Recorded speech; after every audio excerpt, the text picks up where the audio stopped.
Welcome in our YouTube channel as study stimulator. क्या आप कर रहे हैं रेलवे प्राइमरी टीचर की तैयारी? तो बिल्कुल सही वीडियो पर आप आ चुके हैं। आपको पेड कोर्स लेने की बिल्कुल भी जरूरत नहीं और बिल्कुल फ्री एकदम एकदम बढ़िया कंटेंट के साथ हमारे एजुकेशन प्लेटफॉर्म पे आपको तैयारी करवाई जाएगी, बिल्कुल फ्री। और एक भी पैसा नहीं लगेगा, बिल्कुल फ्री नोट्स आपको दिए जाएंगे। और सबसे पहले हम जो रेलवे प्राइमरी टीचर में जो प्रोफेशनल एबिलिटी का जो पोर्शन आने वाला है उसको खत्म करेंगे। कितने दिन में खत्म करेंगे ये बात और बता दूंगा। मात्र 30 दिन में, मात्र 30 दिन में खत्म करेंगे। पूरा का पूरा प्रोफेशनल एबिलिटी को खत्म करवा देंगे। आपको इस यूट्यूब चैनल पे पूरा का पूरा प्रोफेशनल एबिलिटी का जो पार्ट है, आप 50 में से 50 स्कोर करोगे। तो शुरुआत करते हैं आज के हमारे इस वीडियो में। और चैनल पे नए हो तो सब्सक्राइब मत करना, मत भूलना। तो मेरे प्यारे दोस्तों, बात है हमारी यूनिट 1। आप सभी ने सिलेबस देखा या नहीं देखा उससे कोई मतलब नहीं, पर जो मैं पढ़ा रहा हूँ सिर्फ उसको देखो कि आपसे पूछा क्या जाएगा। आप जब पार्ट पार्ट है जो हमारा प्रोफेशनल एबिलिटी, उसमें जब यूनिट 1 देखोगे तो उसमें आप देखोगे कि सबसे पहली यूनिट है अंडरस्टैंडिंग द लर्नर। लर्नर को कैसे समझे, और इसके अंदर हमने कंसेप्ट ऑफ ग्रोथ पढ़ना है, मैचुरेशन पढ़ना है, डेवलपमेंट पढ़ना है, प्रिंसिपल ऑफ डेवलपमेंट पढ़ना है, डिबेट्स ऑफ डेवलपमेंट पढ़ना है, डेवलपमेंट टास्क एंड चैलेंजेस पढ़ना है, डोमेन्स ऑफ डेवलपमेंट पढ़ना है, physical, cognitive, socio emotional, moral, और अलग अलग स्टेजेस में किस प्रकार के डेवलपमेंट होते हैं ये हमें पढ़नी है।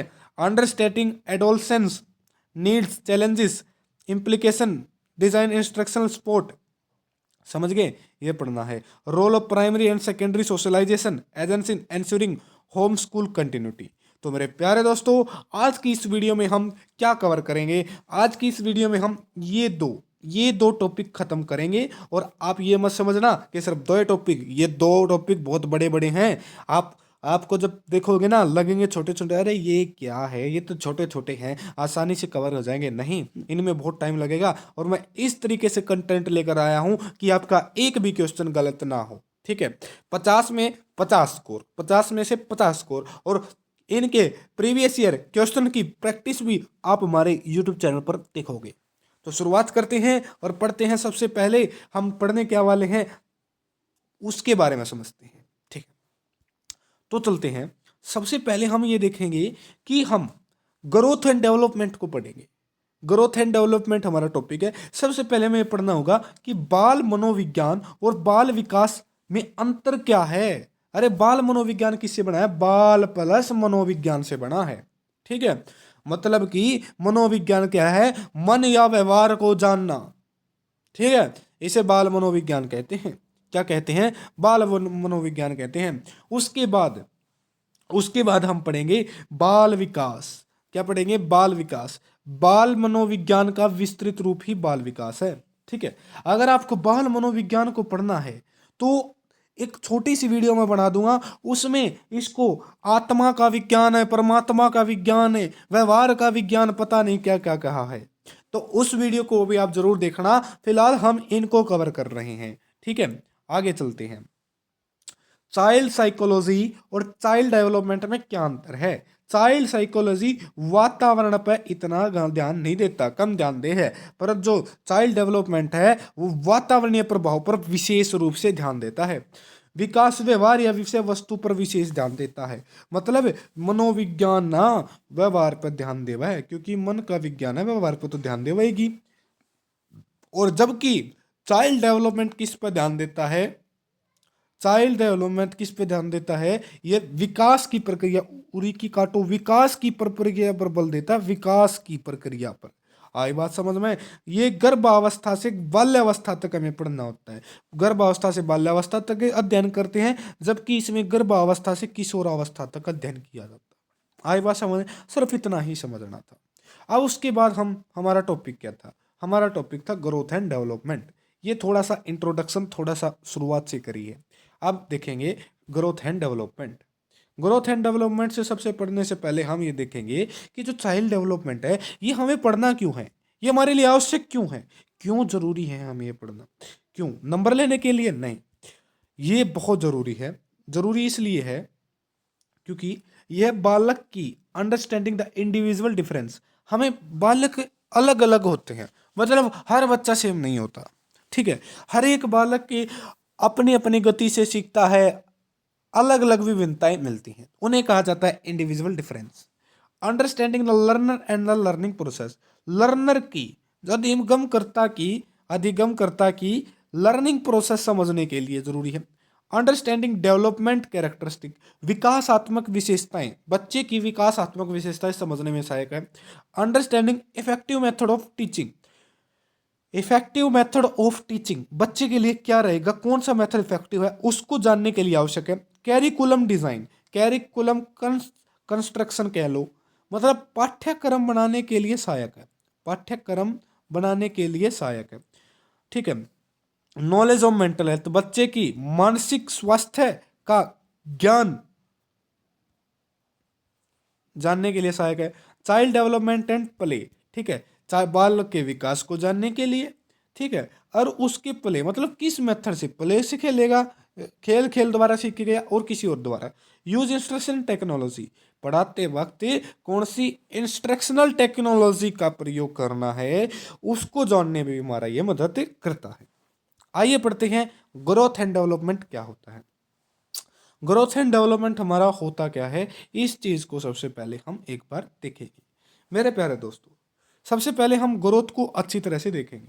हमारी ग्रोथ, ये ग्रोथ है, ग्रोथ क्या है, ग्रोथ होती है जब हमारा शरीर बढ़ता है। देखो कैसे बढ़ रहा है हमारा शरीर, मतलब जब ग्रोथ हमें अपनी आंखों से दिखती है, ओहो ये तो इतना बड़ा हो गया, इतना मोटा हो गया, ठीक है।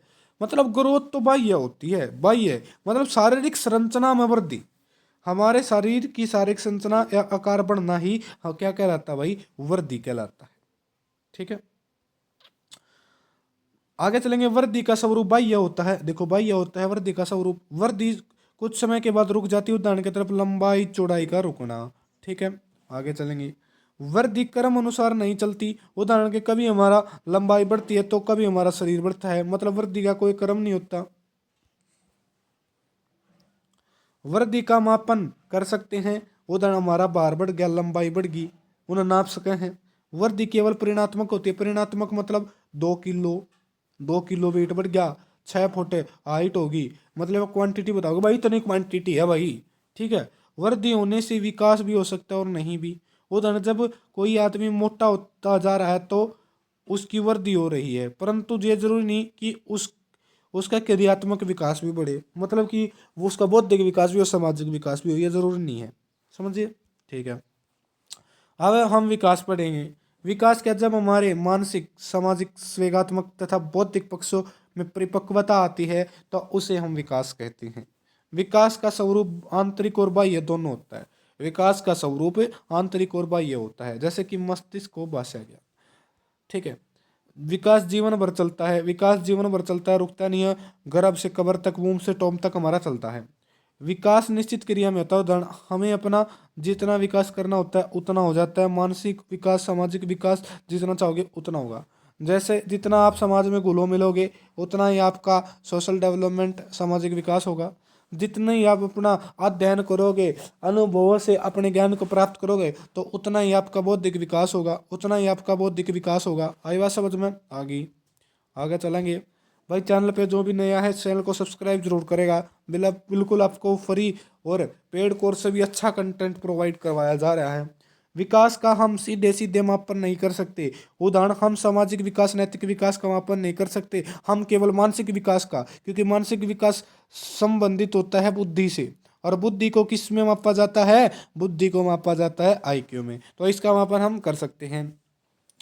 यह परिणात्मक और गुणात्मक दोनों होता है, इसमें परिणाम, परिणाम मतलब क्वालिटी, क्वालिटी, ठीक है। जब हमारा आंतरिक विकास होगा, क्या क्वालिटी है, क्योंकि क्वालिटी भी तो आंतरिक होती है, ठीक है, सॉरी ये परिणाम पे लगा दिया, गुणात्मक क्वालिटी, क्वालिटी भी क्या होती है, आंतरिक होती है, और विकास भी हमारा आंतरिक और बाह्य होता है, ठीक है। परिणात्मक, परिणात्मक मतलब क्वांटिटी, कितनी क्वांटिटी में है, 2 किलो वेट बढ़ा है, 6 फुट हाइट हुई है, ठीक है, समझ में आई मेरी बात, आगे।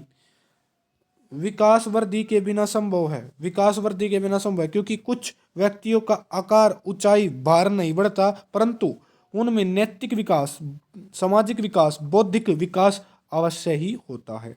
ग्रोथ एंड डेवलपमेंट में आपने अच्छी तरह से अंतर समझ लिया होगा। उसके बाद हम मैच्योरिटी पढ़ते हैं। मैच्योरेशन मतलब परिपक्वता क्या होती है? परिपक्वता वो होती है जैसे हम बड़े बड़े होते हैं वैसे हम मैच्योर हो जाते हैं। मैच्योरेशन क्या होता है? मैच्योरेशन जेनेटिक डिस्पोजन पर, आनुवांशिक विन्यास पर, मतलब आसान भाषा में हेरिडिटी पर डिपेंड होता है। किस पे डिपेंड होता है? हेरिडिटी पे डिपेंड होता है। मैच्योरिटी कितने प्रकार की होती है? दो प्रकार की, फिजिकल मैच्योरेशन और कॉग्निटिव मैच्योरेशन। ठीक है, शारीरिक रूप से परिपक्वता देखते हैं और संज्ञानात्मक रूप से हम परिपक्वता को देखते हैं। परिपक्वता कुछ नहीं है, जैसे हम बड़े बड़े होते हैं हमारे अंदर समझ आ जाती है, हमारे अंदर गुणों का विकास होता है। ठीक है, जब हमारा शरीर में वृद्धि होती है, ठीक है, शारीरिक विकास होता है तो हमारी फिजिकल मैच्योरेशन हो जाती है। और कॉग्निटिव में जब बौद्धिक विकास होता है तो हमारी क्या होती है? बौद्धिक रूप से हम परिपक्व हो जाते हैं। यही मैच्योरिटी है। आई बात समझ में? और किससे रिलेटेड होती है? ये हेरिडिटी से रिलेटेड होती है प्यारे बच्चों। आगे चलते हैं, बाल विकास के सिद्धांत पढ़ेंगे। बाल विकास के सिद्धांत आप इन्हें सीटेट एचटेट जो भी हमने पढ़ा है ये आप पहले पढ़ के आ चुके हो, पर अब हमें इन्हें थोड़े अच्छे लेवल पर पढ़ना है और अच्छे तरीके से इनकी प्रैक्टिस करनी है। तो पढ़ेंगे बाल विकास के सिद्धांत। क्या पढ़ेंगे? बाल विकास के सिद्धांत हम पढ़ेंगे। ठीक है, जूम कर लेते हैं। बाल विकास के सिद्धांत में सबसे पहला पढ़ेंगे प्रिंसिपल ऑफ सिमिलर पैटर्न। इसका मतलब क्या होता है? जैसे कि मुर्गी, हमारी एक मुर्गी है, वो क्या देती है? मुर्गी अंडा देती है। ऐसा नहीं हो सकता कि मुर्गी किसको जन्म देते? शेर के बच्चे को जन्म दे, बिल्कुल नहीं होगा, क्योंकि मुर्गी अंडा देती है और सीधे बच्चे को वो जन्म नहीं दे सकती। हालांकि शेर के बच्चे को तो कभी नहीं दे सकती।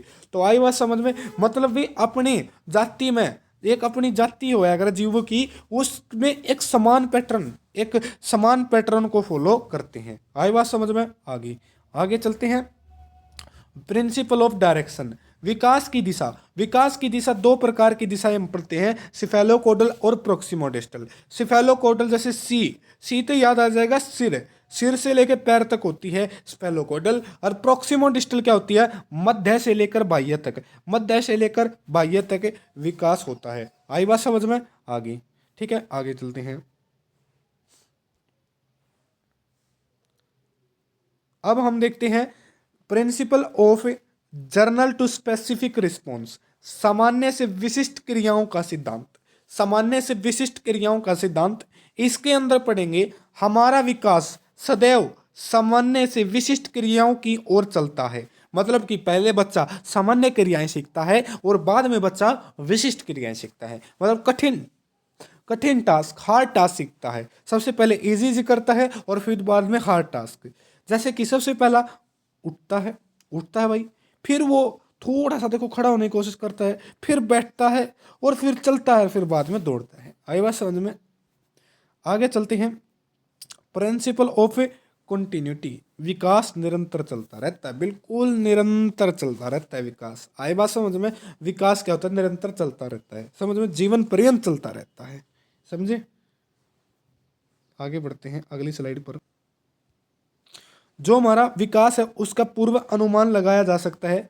जैसे कि कोई बच्चे के पैर लंबे हैं तो आप कह सकते हो भाई ये तो बड़ा हो गया, एक बहुत ज़्यादा लंबा व्यक्ति बनेगा। तो इस प्रकार से हम अनुमान लगा सकते हैं। एकीकरण का सिद्धांत, अब इसमें थोड़ा सा आप समझो। एकीकरण का सिद्धांत क्या है? ये कोई खिलौना है, यहाँ पे कोई टॉय रखा है, ये टॉय है, और ये यहाँ पे हमारा कोई बच्चा है। ठीक है, यहाँ पे हमारा कोई बच्चा है, वो इसे पकड़ने के लिए जाता है। जब ये जाएगा सबसे पहले वो अपने हाथों को आगे बढ़ाएगा और फिर वो अपनी उंगलियों से क्या करेगा? अंगुली से इनको पकड़ने की कोशिश करेगा। वे हाथ और उंगलियों के बीच में एक समन्वय बनाएगा, उसमें एकीकरण बिठाएगा। इसी को एकीकरण का सिद्धांत कहते हैं।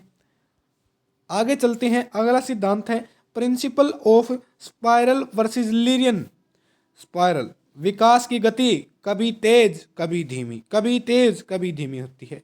मतलब एक सी गति, यूनिफॉर्म समान गति नहीं होती। विकास की समान गति, कोई ऐसे कह दे क्या विकास की समान गति होती है? नहीं होती। विकास की कैसी गति होती है? विकास की वर्तुलाकार चलता है। विकास हमारा कैसे होता है? वर्तुलाकार होता है। वर्तुलाकार मीन्स स्पाइरल। ठीक है, आगे चलते हैं। Principle of interrelated development, विकास अंतर संबंधित होता है। कैसे अंतर संबंधित होता है भाई विकास? विकास अंतर संबंधित का मतलब ये है कि विकास, अगर आपका शारीरिक विकास अच्छा नहीं है, शारीरिक विकास अच्छा नहीं है तो आपके और विकास भी अच्छे नहीं होंगे, क्योंकि आपकी हेल्थ अच्छी नहीं होगी, ना तो आपका बौद्धिक विकास होगा क्योंकि दिमाग नहीं ला पाओगे। अगर हेल्थ नहीं होगी तो आप समाज में नहीं जा पाओगे, तो सामाजिक विकास भी अच्छा नहीं होगा। तो फिर आपका इमोशनल, मानसिक, उसका संवेगात्मक विकास भी अच्छा नहीं होगा। मतलब कि हर एक विकास का चरण आपस से में रिलेटेड है, समझ गए। आगे चलते हैं। प्रिंसिपल ऑफ इंडिविजुअल डिफरेंस, भाई सभी में व्यक्तिगत विभिन्नताएं होती हैं। किसी में विकास की गति तेज होती है और किसी में धीमी।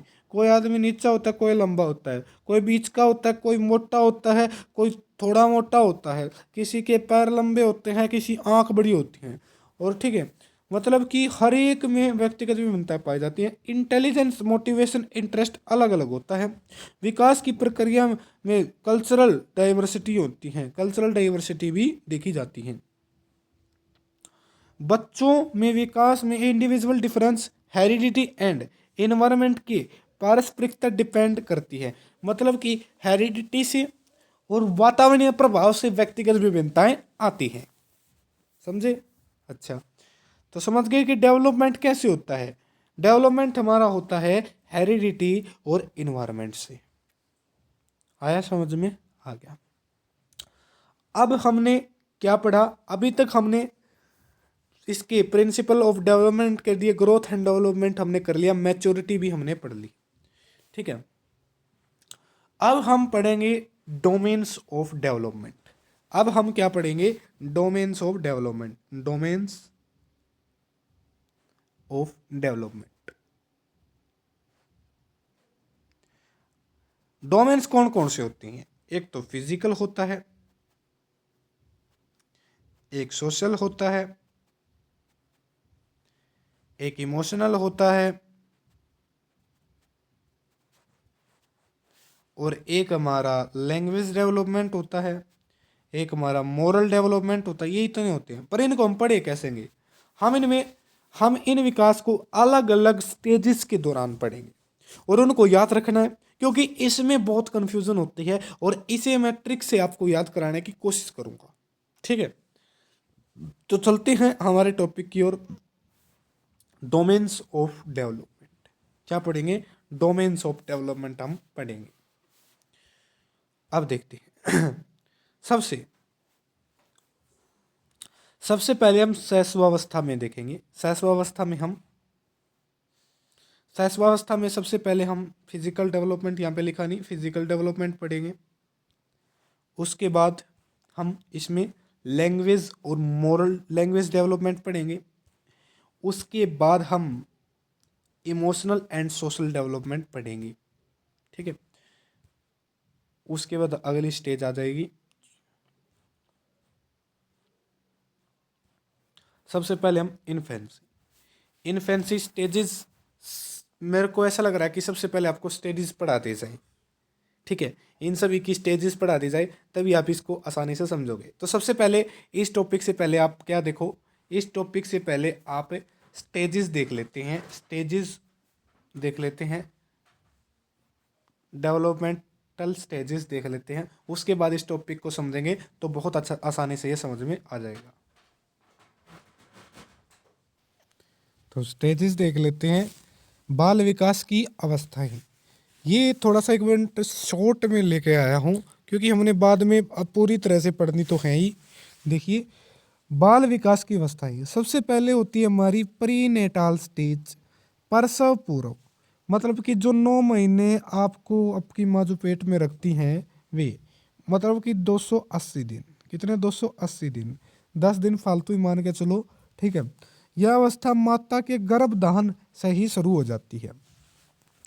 उसके बाद आती है आपकी शैशवावस्था, जो कि जन्म से लेके 2 वर्ष तक की होती है। इस अवस्था में शिशु पूर्ण रूप से माता पिता पर निर्भर रहता है। उसका व्यवहार मूल प्रवृत्तियों पर आधारित होता है।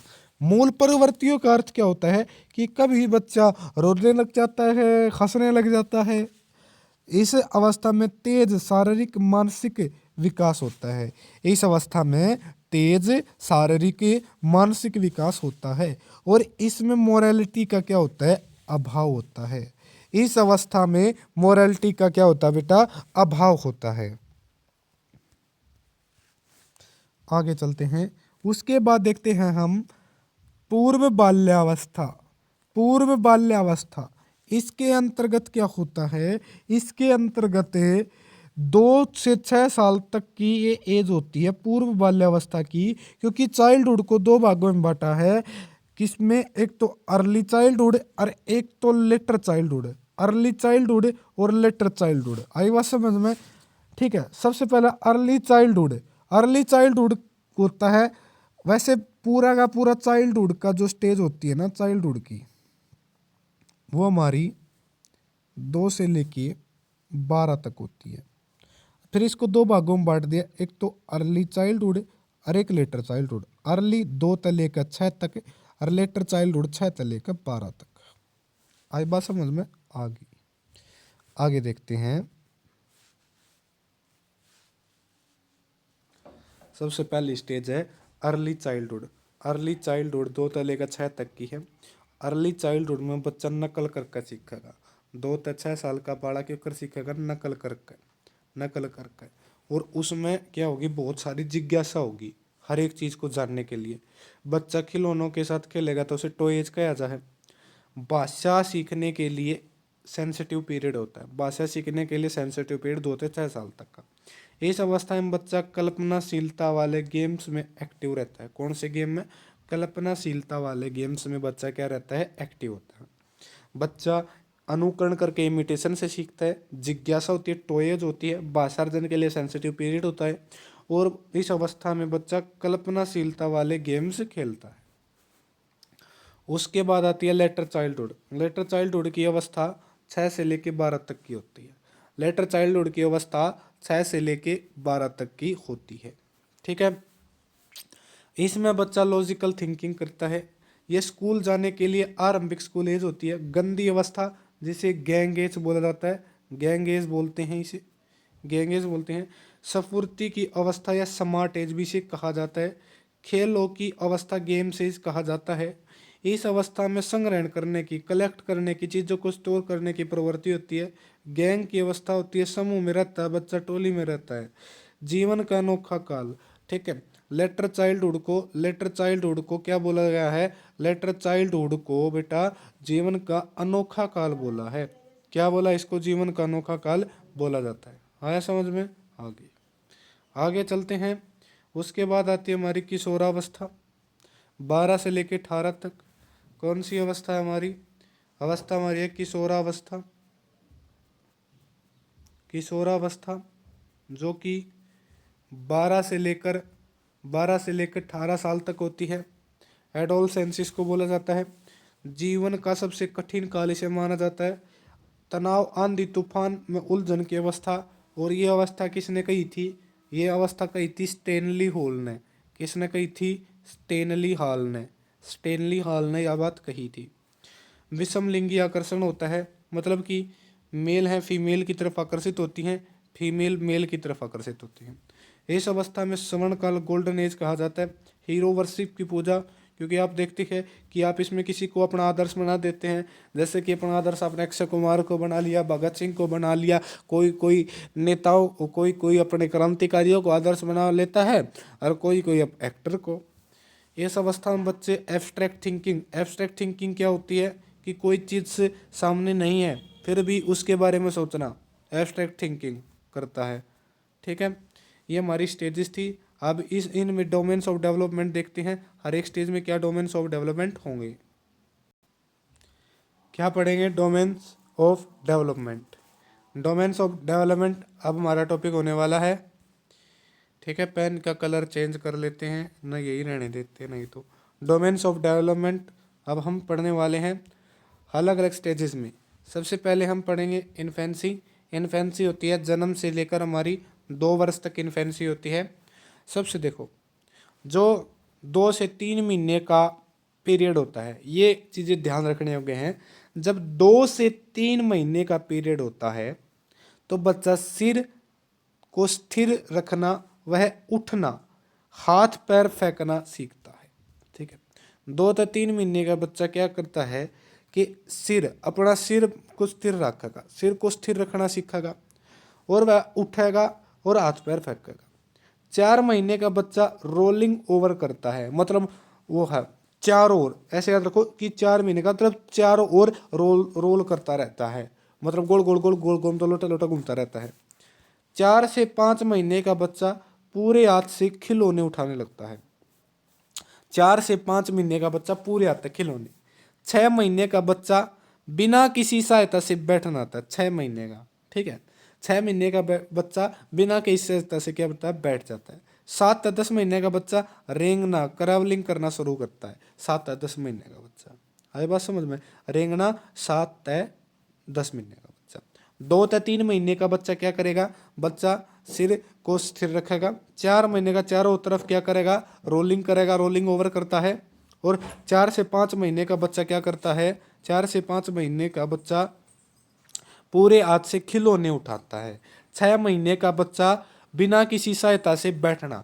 क्या महीने का बच्चा बिना किसी सहायता से बैठेगा, 6 महीने का बच्चा। और भाई 7 से लेकर 10 महीने का बच्चा, तो बच्चा रेंगना और ट्रैवलिंग करना शुरू कर देता 7 या 10 महीने का। यह बात याद रखनी है, रेंगना रेंगना 7 या 10, रेंगना रेंगा किसके लिए लगा, साथ अपने साथियों के लिए रेंगा, ऐसे याद रखो। 7 या 10 महीने का बच्चा रेंगना शुरू कर देता है। 6 महीने का बच्चा बैठ जाए, 6 महीने का बच्चा बैठ जाए। 4-5 खिलौने उठाता है, 4-5 खिलौने, एक एक खिलौने से वो 4-5 खिलौने से खेलता है, ऐसे याद रखेंगे। और 4 महीने का बच्चा रोलिंग ओवर करता है, चारों ओर रोलिंग करता फिरता है। ठीक है, फिर भाई 10 मंथ के बाद बच्चा अपना पहला कदम रखता है। 10 महीने के बाद बच्चा अपना पहला कदम रखता है। 9 से 12 महीने महीने में 2 अंगुली और अंगूठा से पकड़ने की खिलौने को कोशिश करता है। ठीक है, 15 महीने का बच्चा घूमने लगता है कुर्सी फर्नीचर सीढ़ियों में। 15 महीने का। 18 महीने का बच्चा बैलेंस टेबल कर लेता है। ठीक है, 18। ठीक है, 18 में कैसे रखोगे, एक हाथ से बैलेंस कर देता है। ठीक है, 18 महीने का बच्चा बैलेंस टेबल करता है। अप्रोक्स 2 साल के बाद बच्चा चीजों को फेंकना और साइकिल पे पेडल मारना स्टार्ट कर देता है। ठीक है, 10 महीने का बच्चा पहला कदम, 10 महीने का बच्चा। 9 से 12 महीने का बच्चा, 9 से 12 महीने का बच्चा, 9 से 12 कैसे याद रखोगे, एक दो उंगली से, एक गुट्ठे और 2 उंगली से, एक गुट्ठे और 2 उंगलियों से चीजें उठाता है, ऐसा याद हो जाएगा। 15। ठीक है, 15 से क्या से याद रखोगे, 15 15 15 15। ठीक है, 15 15 1 5, एक पीछे पीछे पीछे क्या लग जाता है, घूमने लग जाता है कुर्सी के फर्नीचर पे। 18 महीने का क्या है, एक हाथ तक बैलेंस करना सीख जाएगा। 2 साल का बच्चा क्या करेगा, चीज़ा ना फेंकने लग जाएगा, साइकिल पे पेडल मारने लग जाएगा। आए बात समझ में? ये सारे फिजिकल डेवलपमेंट अपना समझ में इन्फेंसी स्टेज में। अब उसके अंदर देखेंगे लैंग्वेज डेवलपमेंट कैसे होता है। बहुत इंपॉर्टेंट है ये सारी चीज़ें, क्योंकि यहाँ पे अगर आपसे अंडरस्टैंडिंग बेस्ड क्वेश्चन है पूछ के आपसे सीधा एक फैक्चुअल बेस्ड क्वेश्चन बनता है, तो यहाँ से आपसे पूछ सकता है और आपको याद करना जरूरी हो जाता है। ठीक है, आगे देखेंगे लैंग्वेज डेवलपमेंट। बच्चा जब पैदा होता है तो वह अपने ज़्यादातर कम्युनिकेशन रोकर करता है। ठीक है, रोकर करता है इस अवस्था में, जो कि हमारी 0 से 2, जन्म से लेके 2 साल की अवस्था में है। ठीक है, वह रोकर अपने पालनकर्ता को बताता है कि वह भूखा है, थका हुआ है या गंदा हुआ है, या उसके कोई दर्द है। एक इम्पोर्टेंट प्रश्न बजाता है कि 2 से 3 महीने का बच्चा कूइंग करने लगता है, कू कू कू कू। ठीक है, तो कूइंग करता है। 2 से 3 महीने का बच्चा क्या करता है, कूइंग। 2 से 3 महीने का बच्चा कूइंग करता है, वावल साउंड निकालना शुरू कर देता है। कूइंग में कौन सी वावल साउंड, वावल साउंड कब निकालता है, 2 से 3 महीने का बच्चा। ठीक है, कूइंग करता है 2 से 3 महीने का बच्चा। 3 से 4 महीने के बच्चे कुछ व्यंजन ध्वनि निकाल लेंगे। ठीक है, वावल साउंड निकलती हैं 2 से 3 महीने में, जिन्हें हम कूइंग कहते हैं। क्या कहते हैं, कूइंग कहते हैं। और अपनी कॉन्सोनेंट साउंड मतलब व्यंजन ध्वनि, कौन सी ध्वनि, व्यंजन ध्वनि, व्यंजन व्यंजन ध्वनि 3 से 4 महीने का बच्चा निकालता है। ठीक है, जैसे कि ब क मैं ग मैं, जैसे कि मम्मम, मम्मम ज्यादातर बच्चे पानी को कहते हैं। ठीक है, मम्मम पिला दे।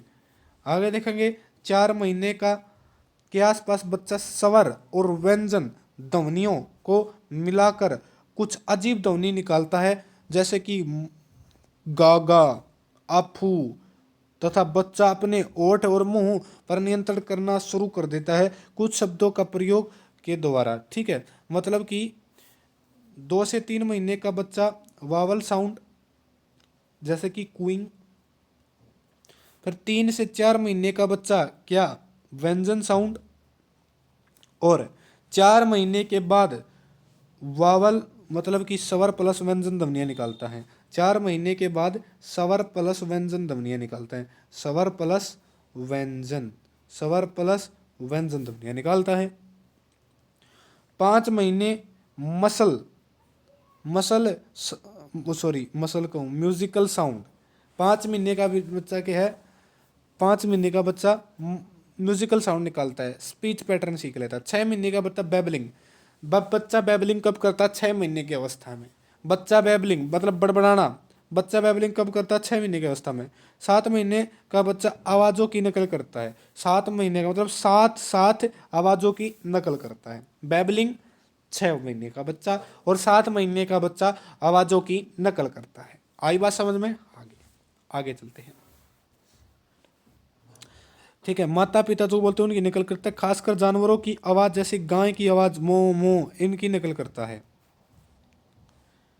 9 से 12 महीने के बीच में बच्चा कुछ सही शब्द मामा दादा, 9 से 12 महीने का बच्चा। ठीक है, 9 से 12 महीने का देखा होगा, 9 से 12 महीने का बच्चा एक मामा दादा बोलेगा। 12 महीने का बच्चा 2 से 3 शब्द बोलना शुरू कर देता है। 18 से 24 महीने का बच्चा, 18 से 24 महीने का बच्चा शब्दों को जोड़कर छोटा टेलीग्राफिक स्पीच, टेलीग्राफिक स्पीच कब आती है, शब्दों को जोड़कर छोटे छोटे वाक्य, टेलीग्राफिक स्पीच बोलते हैं इसे। टेलीग्राफिक स्पीच ये भी इंपॉर्टेंट है। टेलीग्राफिक स्पीच 18 से 24 महीने में, 18 से 24 महीने में टेलीग्राफिक स्पीच आती है। कब आती है, 18 से 24 महीने ये बच्चे में। और 12 से जो 18 सॉरी जो 9 से 12 का जो बच्चा होता है ना, वो मामा दादा कहता है। 20 माह का बच्चा, 20 माह के बच्चे के पास 50 शब्द का भंडार होता है।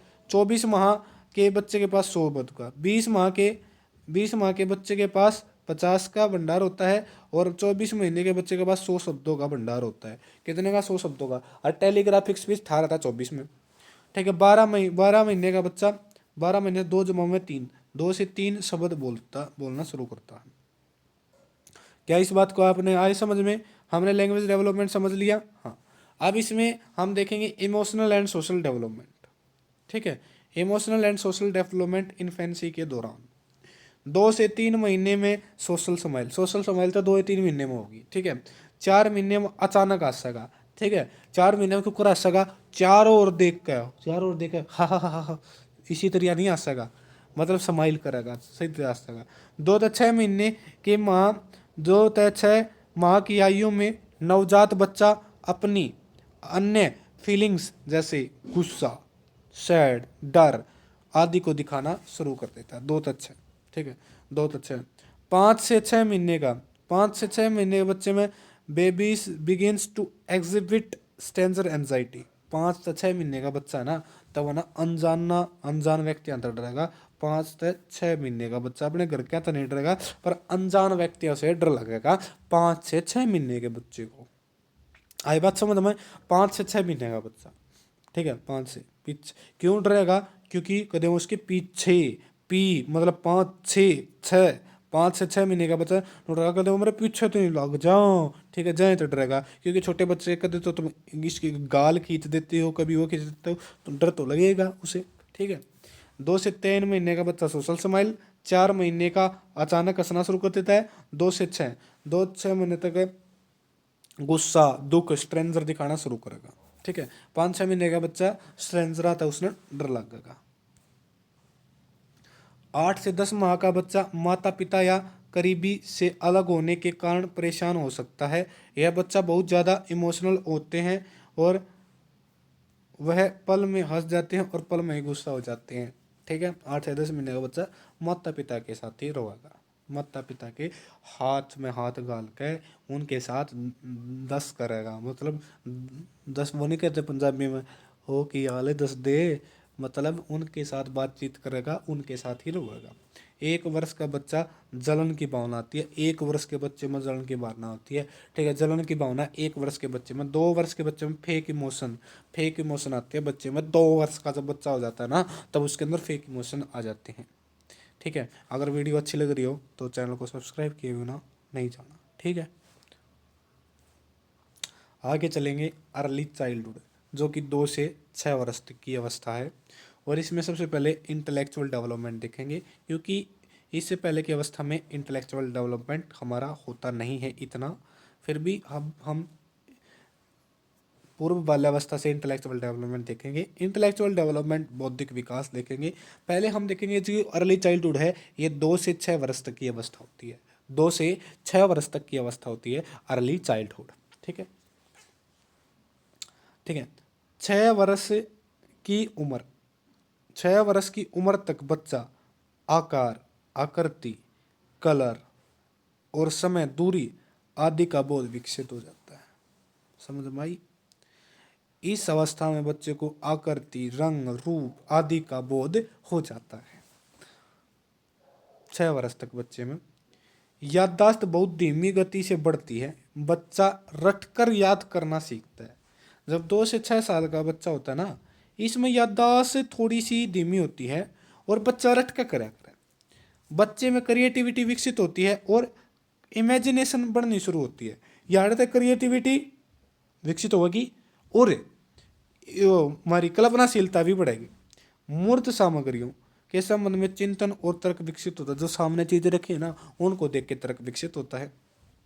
बच्चा भाषा में प्रतीकों का प्रयोग करके सक्षम हो जाता है, प्रतीकात्मक खेल खेलता है, प्रतीकात्मक खेल खेलता है। और ये आप इसे प्याजे की प्री ऑपरेशनल स्टेज से देख सकते हैं। ठीक है, प्याजे की प्री ऑपरेशनल स्टेज अगर आप पहले पढ़ के आए हो तो उसमें ये सारी बात ये कही गई हैं जो 2 से 6 साल के बच्चे में, क्योंकि ये हमारे लेटर अर्ली चाइल्डहुड का पीरियड होता है।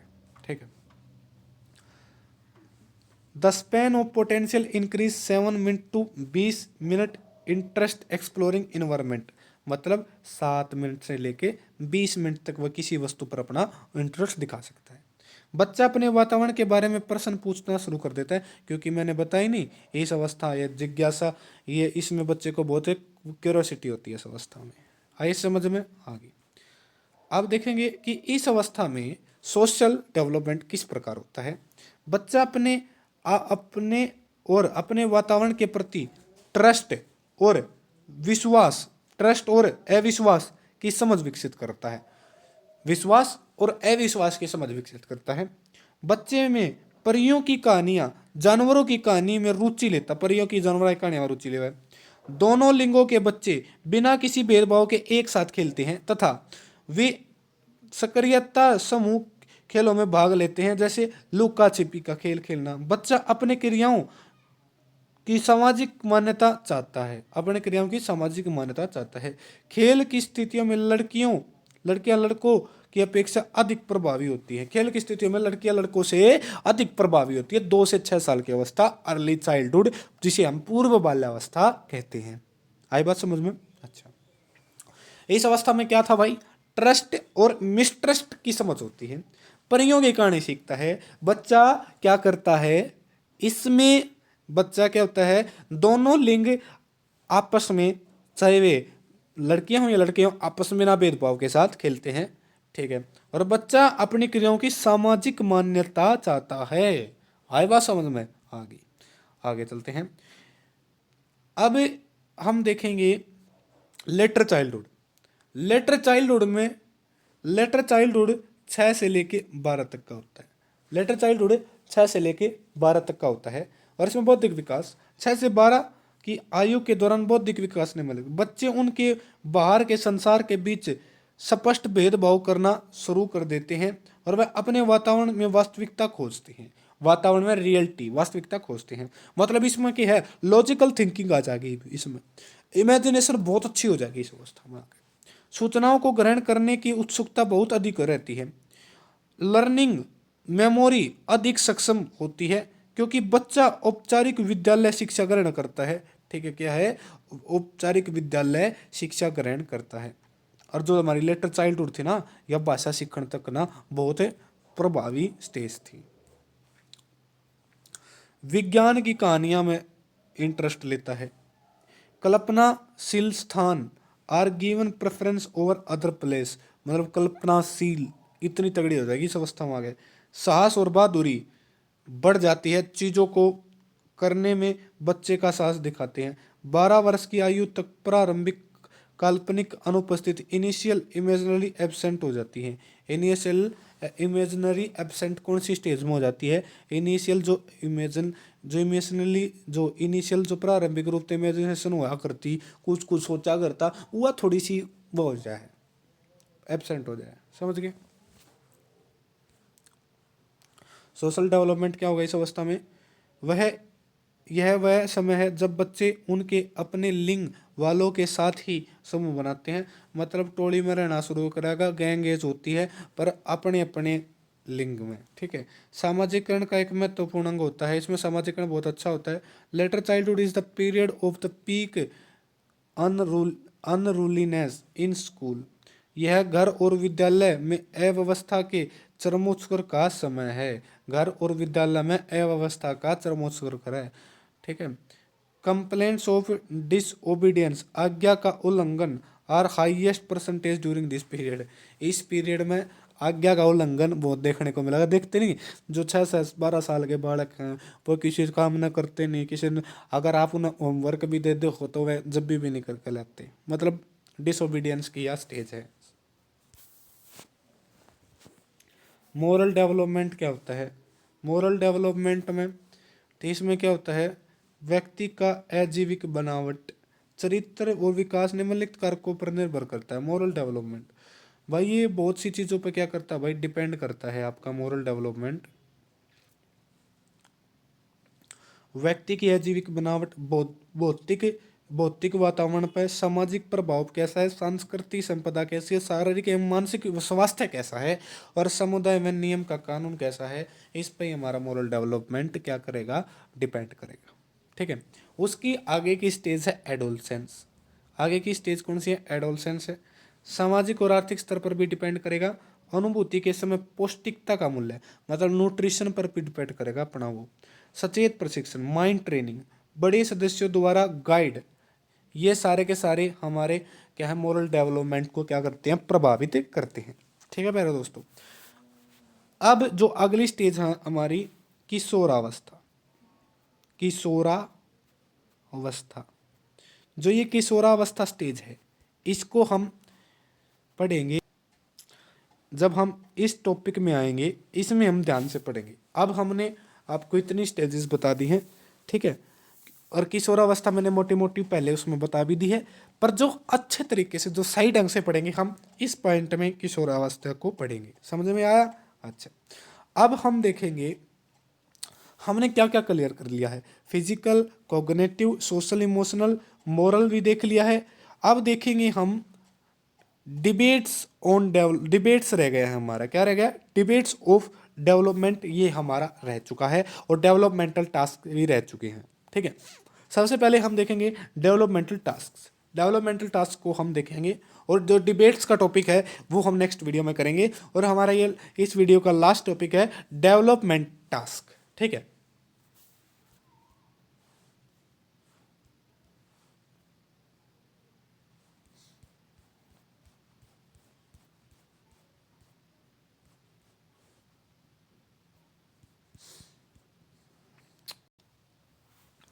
What is developmental task? ये डेवलपमेंटल टास्क किसके द्वारा दिए गए? रॉबर्ट जेम्स हैवी हस्ट द्वारा दिए गए हैं, और ये इंपॉर्टेंट टॉपिक आपका होने वाला है, ध्यान से समझना।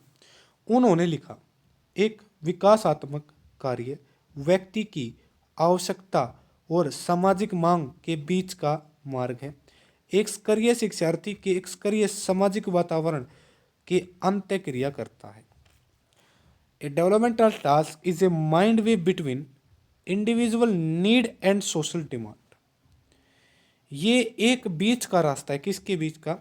इंडिविजुअल नीड, किसी की इंडिविजुअल की नीड का, और सोशल डिमांड का रास्ता डेवलपमेंटल टास्क। मतलब कि आपके इस अवस्था में क्या विकासात्मक टास्क होते हैं, इन सभी को हम देखेंगे। और ये किसके द्वारा दिए गए हैं? रॉबर्ट जेम्स हैवी हर्स्ट के द्वारा दिए गए हैं। सबसे पहले देखेंगे कि हैजार्ड्स रिलेटेड डेवलपमेंटल टास्क, विकासात्मक कार्यों से संबंधित खतरे क्या होते हैं। खतरे क्या होते हैं? इनमें होता है अनुचित अपेक्षा, व्यक्ति की शारीरिक या मनोवैज्ञानिक सीमाएं, इनएप्रोप्रिएट एक्सपेक्टेशन, मतलब अनुकिस की कोई सी अवस्था में किसी आदमी तय कि अनुचित अपेक्षा रखना। आगे देखेंगे एक विकासात्मक चरण को दरकिनार करना, by passing the developmental stage, प्रत्येक चरण के माध्यम से जीना चाहिए। मतलब कि क्या है कि एक विकास by passing a developmental stage, ये किसी डेवलपमेंट को बाईपास ना, वो stage must be lived through. ठीक है, मतलब कि आप इस तरीके से समझ सकते हो कि विकासात्मक कार्यों में खतरे क्या होते हैं। किसी से व्यक्ति से अनुचित मांग को करना, और जो विकासात्मक कार्य हैं, जो भी डेवलपमेंटल टास्क सीखते हैं, उसमें आप किसी को अगर अवसर ही नहीं दोगे तो वह किस प्रकार सीखेगा। ठीक है, मार्गदर्शन का अभाव होता है, प्रेरणा की कमी होती है, खराब स्वास्थ्य होता है, और बौद्धिक स्तर, निम्न बौद्धिक स्तर, ये हमारे डेवलपमेंटल टास्क में खतरे पैदा कर सकते हैं। और अनुचित एक्सेप्टेशन, और किसी भी डेवलपमेंट स्टेज को बाईपास कर देना। बाईपास का मतलब कि जिस स्टेज में हो आप उसी को जियो, प्रत्येक चरण को जीना चाहिए। ठीक है, मतलब बाईपास मतलब जल्दीबाजी करना, ये हमारे डेवलपमेंटल टास्क में क्या होते हैं? खतरे होते हैं। आई बात समझ में? आ गई। Stages of development. हैवी हसार्ट ने मानव जीवन में निम्नलिखित 6 प्रमुख चरणों की पहचान की है। कितने चरण बताए हैं हैवी हार्ट के द्वारा? इन्होंने 6 चरण बताए हैं। कौन कौन से बताए हैं? सबसे पहले इन्फेंसी, अर्ली चाइल्डहुड, जन्म से 6, इन्फेंसी जन्म तो 6 लेता है। फिर मिडल चाइल्डहुड, मिडल 6 तक 12, एडोलसेंस 13 तक 18, अर्ली अडल्टहुड 19 तक 30, मिडल एज 30 से 60, और लेटल मैच्योरिटी 60। कौन कौन सी स्टेज हैं ये याद रखनी है आपको, सारी की सारी। हैविंग हर्स्ट के द्वारा कितनी बताई है? हैविंग हर्स्ट के द्वारा 6 मेजर स्टेज बताई हैं। हैविंग हर्स्ट के द्वारा 6 मेजर स्टेज बताई हैं, और वे कौन कौन सी हैं? एक तो सबसे पहले अर्ली चाइल्डहुड, जन्म से लेकर 6 तक, जन्म से लेकर 6 तक है। और फिर मिडल चाइल्डहुड 6 से लेकर 12 तक, 6 से लेकर 12 तक मिडल चाइल्डहुड। अर्ली चाइल्डहुड जन्म से लेकर 6 तक, मिडल चाइल्ड 6 तक 12, फिर एडोलसेंस 13 तक 18, फिर है अर्ली अडल्टहुड 19 से लेकर 30, मिडल एज 30 से लेकर 60, लेटर मैच्योरिटी 60 तक ऊपर। ये बताइए, आई बात समझ में? मैं फिर से एक बार बता देता हूं। अर्ली चाइल्डहुड ध्यान से देखना, अर्ली चाइल्डहुड 6 से लेकर जन्म से लेकर 6 तक। फिर है मिडल चाइल्डहुड, ये है अपना 6 से लेकर 12 तक। एडोलसेंस 12 से लेकर 18 तक। फिर अर्ली अडल्टहुड 19 से लेकर 30 तक। फिर मिडल एज 30 से लेकर 60 तक। लेटर मैच्योरिटी 60 से ऊपर। ये स्टेजेस बताई हैं। डेवलपमेंटल टास्क क्या होते हैं इन अवस्थाओं में? शैशवावस्था और प्रारंभिक बाल्यावस्था में जन्म से लेकर 6 वर्ष तक की है, जो कि हमारी early childhood, infancy and early childhood है। इसमें चलना सीखना इस अवस्था में करता है बच्चा। ठोस आहार लेना, बोलना सीखना, शरीर के कचरे उन्मूलन के नियंत्रण करना, मतलब टॉयलेटिंग स्किल्स पर नियंत्रण करना। लर्निंग सेक्स डिफरेंसेस, लिंग भेद सीखना। क्या सीखना? लिंग भेद सीखना। और अचीविंग साइकोलॉजिकल स्टेबिलिटी, शारीरिक स्थिरता, सार्थिक स्थिरता प्राप्त करना। कौन कौन से होते हैं इसमें? हमारे चलना सीखना, बच्चा चलना सीखता है भाई, ठोस आहार सीखता है और बोलना सीखता है, टॉयलेटिंग स्किल सीखता है अपनी, ठीक है। आगे है लर्निंग सेक्स डिफरेंसेस, मतलब लड़के लड़की में भेद करना सीखता है, और साइकोलॉजिकल स्टेबिलिटी, शारीरिक स्थिरता, ये इंपॉर्टेंट है। शारीरिक स्थिरता भी सीखता है सबसे पहले स्टेज में, early childhood infancy and early childhood stage में, जो कि बर्थ से लेकर 6 वर्ष तक हैविंग हर्ष द्वारा बताई गई है। आगे देखते हैं forming simple concept of social and physical reality, सामाजिक और भौतिक वास्तविकता का सरल अवधारणाएं बनाना, ठीक है। माता पिता भाई बहन में अन्य लोगों से भावनात्मक रूप से खुद को जोड़ना, ठीक है। सही और गलत में फर्क करना और सीखना और विवेक का विकास करना। और क्या है विवेक? विवेक क्या होता है? कॉन्साइंस, ठीक है, उसका वो करना, ठीक है, गलत और ठीक का। ये सारा अपना 0 से लेकर 6 तक होता है। आई बात समझ में आ गई। उसके बाद मिडिल चाइल्डहुड में क्या टास्क होते हैं? शारीरिक कौशल, साधारण खेल सीखना, मिडिल चाइल्ड में साधारण खेल सीखना, बढ़ते हुए जीव के रूप में स्वयं के प्रति स्वस्थ दृष्टिकोण का निर्माण करना। भाई स्वस्थ दृष्टिकोण का निर्माण करना, अगर आप बढ़ रहे हैं आपका स्वास्थ्य बहुत इंपॉर्टेंट आपके लिए। Learning to get along with age mates, उम्र के साथियों के साथ घुलना मिलना सीखना। Learning appropriate sex role, masculine feminine, भाई जो देखो डिफरेंस लड़के लड़की में डिफरेंस वो तो इन्फेंसी एंड अर्ली चाइल्डहुड में था। जब आप मिडिल चाइल्डहुड हाथ में है तो उनके क्या क्या रोल हैं, उनकी क्या क्या भूमिकाएं हैं, लड़के लड़कियों की क्या भूमिकाएं हैं, उनको सीखना।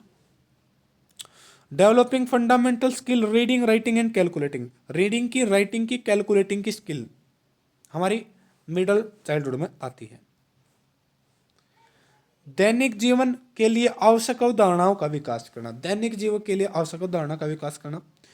विवेक, नैतिकता और मूल्यों, नैतिकता और विवेक, विवेक की बात पीछे भी आई थी, देखा आपने, ये सही गलत विवेक का विकास करना, पर इसमें विवेक के साथ नैतिकता आ गई, ठीक है। विवेक, नैतिकता और मूल्यों का विकास करना मिडिल चाइल्डहुड में। व्यक्तिगत स्वतंत्रता प्राप्त करना भी है इसमें। सामाजिक समूह संस्थाओं के प्रति दृष्टिकोण विकसित करना, सामाजिक समूह संस्थाओं के प्रति दृष्टिकोण विकसित करना, ये भी हमारा मिडिल चाइल्डहुड में है, जो कि 6 से लेके 12 तक की अवस्था है। उसके बाद एडोलसेंस, दोनों लिंगों के आयु साथियों के साथ नए व अधिक परिपक्व संबंध, रिलेशनशिप बढ़ाना। मैस्कुलिन और फेमिनिन सोशल रोल, एक मर्दाना या स्त्री सामाजिक भूमिका, मैस्कुलिन और फेमिनिन के सामाजिक रोल, सामाजिक रोल की बात कर रहा हूं तो एडोलसेंस में है। और वैसे रोल की बात करें, वैसे रोल की बात करें कि उनकी क्या भूमिकाएं होती हैं, सिंपल रोल, ठीक है, उचित सेक्स भूमिका सीखना यानी स्त्री की भूमिका। पर सोशल रोल की जब बात आती है तो आप एडोलसेंस पे टिक मारेंगे। Accepting one physique and using the body effectively, अपने शरीर की बनावट को स्वीकार करना, ठीक है, और शरीर प्रभाव के ढंगों का उपयोग करना, क्योंकि एडोलसेंस में बहुत से प्रभाव देखने को मिलते हैं, ठीक है। माता पिता और अन्य वयस्कों से भावनात्मक स्वतंत्रता प्राप्त करना, भावनात्मक स्वतंत्रता प्राप्त करने की बात कही है, भावनात्मक स्वतंत्रता प्राप्त करना। Achieving assurance of economic independent, आर्थिक स्वतंत्रता, आर्थिक स्वतंत्रता की बात तो एडोलसेंस में होगी, आप सभी को पता है। Selecting and preparing for an occupation, व्यवसाय का साधन देखना भाई। Preparing a marriage family life, ये भी मैरिज लाइफ आ गई। Developing intellectual skill concept necessary to civics competition, नागरिक क्षमता के लिए आवश्यक बौद्धिक कौशलों और अवधारणाओं का विकास करना, ठीक है। सिविक कॉम्पिटेंसीज मतलब कि नागरिकों की, नागरिक क्षमता के लिए आवश्यक बुद्धि और कौशल का विकास करना। Desiring and achieving social responsible behaviour, मतलब सोशल रिस्पॉन्सिबल बिहेवियर को अचीव करना। Acquiring a set of values and ethical system as a guide to behaviour, व्यवहार के मार्गदर्शन के रूप में मूल्यों का एक समूह और एक नैतिकता प्रणाली प्राप्त करना। ये सारी की सारी चीजें हमारी किस में आती हैं, एडोलसेंस में देखने को मिलती हैं। उसके बाद आता है अर्ली अडल्टहुड, 19 से लेकर 30, उसके बाद 30 से 60 मिडल, और फिर हम देखेंगे कि ओल्ड में क्या क्या हमारे डेवलपमेंटल टास्क होते हैं। अर्ली अडल्टहुड में जो कि 19 से लेकर 30 तक की है, सेलेक्टिंग ए मेट, एक साथी का चयन करना, एक साथी का चयन करते हैं, अपना पार्टनर बनाते हैं, जीवन साथी बनाते हैं। Learning to live with marriage partner, वैवाहिक साथी के साथ रहना सीखते हैं। स्टार्टिंग ए फैमिली, परिवार शुरू करना। रियरिंग चिल्ड्रन, बच्चों का पालन पोषण। मैनेजिंग ए होम, एक घर का प्रबंधन करना। गेटिंग स्टार्टेड एन ऑक्यूपेशन, व्यवसाय का आरंभ करना। टेकिंग सिविक, नागरिक जिम्मेदारी लेना। फाइंडिंग कोग्नियल सोशल ग्रुप, एक अनुकूल सामाजिक समूह ढूंढना, एक अनुकूल सामाजिक समूह ढूंढना। मिडल एज डेवलपमेंटल टास्क क्या होते हैं? वयस्क नागरिक और सामाजिक जिम्मेदारी हासिल करना। आप 30 से 60 साल के हो गए हो, आप एक वयस्क नागरिक हो और अपनी सामाजिक जिम्मेदारी समझोगे। आर्थिक जीवन स्तर की स्थापना और रख रखाव करना। किशोर उम्र के बच्चों की जिम्मेदार और खुश वयस्क बनने में सहायता करना। औरों को, किशोर उम्र के बच्चों को जिम्मेदार बनाना और वयस्क बनने में सहायता करना उन्हें, ठीक है। वयस्क अवकाश, developing adult leisure time activities, ठीक है। मतलब कि वयस्क अवकाश में समय गतिविधियों का विकास करना, मतलब कि इसमें लीजर एक्टिविटी आपने कभी पढ़ी है, मतलब खाली टाइम पर जो एक्टिविटी करी जा उनका विकास करना। आगे है एक व्यक्ति के रूप में स्वयं को अपनी जीवन साथी से जोड़ना, एक व्यक्ति के रूप में स्वयं जीवन साथी से जोड़ना, ठीक है। अगर मध्यम आयु के शारीरिक परिवर्तनों को स्वीकार करना और समायोजन करना, क्योंकि इसमें भी तो परिवर्तन देखने को मिलते हैं। 30 से 60 साल में कदे आपके कमर में दर्द हो गया, जोड़ों में दर्द हो गया, इसे इसे, ठीक है। अब आगे बिल्कुल ओल्ड, इसमें डेवलपमेंटल टास्क क्या होते हैं? घटती शारीरिक शक्ति और स्वास्थ्य के साथ तालमेल बिठाना। सेवानिवृत्ति मतलब रिटायरमेंट और घटी हुई आय का समायोजन करना। जीवन साथी की मृत्यु के लिए समायोजन करना। किसी के आयु वर्ग के साथ एक स्पष्ट संबंधता स्थापित करना। सामाजिक और नागरिक दायित्वों को पूरा करना। संतोषजनक भौतिक रहने व्यवस्था स्थापित करना, मतलब संतोषजनक रहना, बिल्कुल इस अवस्था के डेवलपमेंटल टास्क है, ठीक है। तो प्यारे दोस्तों, आज की वीडियो में सिर्फ इतना ही। अगर ये वीडियो आपको पसंद आई हो तो आप चैनल को सब्सक्राइब किए बिना नहीं जाना, क्योंकि बहुत मेहनत से आपको ये वीडियो दी है। और वीडियो पसंद आई तो सब्सक्राइब कर दो, बिल्कुल फ्री आपको स्टडी कराएंगे, ठीक है, बेहतरीन तरीके से होगी। चैनल को सब्सक्राइब मत करना, नहीं तो अगर मेरे को अच्छा रिस्पॉन्स नहीं मिलेगा तो ये सीरीज़ कंटिन्यू नहीं चल पाएगी। तो धन्यवाद, मिलते हैं नेक्स्ट वीडियो में।